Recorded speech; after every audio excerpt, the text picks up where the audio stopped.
favor, vamos, no se me ocurriría.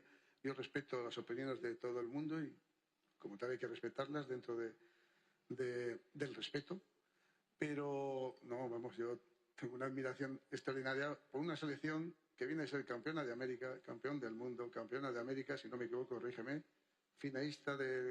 ganó la finalísima, finalista del Campeonato del Mundo, no creo que lo ha hecho nadie en la historia. No, por favor.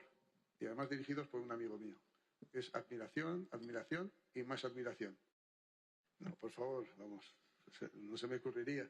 Yo respeto las opiniones de todo el mundo y como tal hay que respetarlas dentro del respeto, pero no, vamos, yo tengo una admiración extraordinaria por una selección que viene a ser campeona de América, campeón del mundo, campeona de América, si no me equivoco, corrígeme,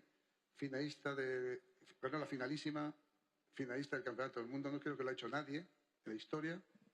No, por favor. Y además dirigidos por un amigo mío.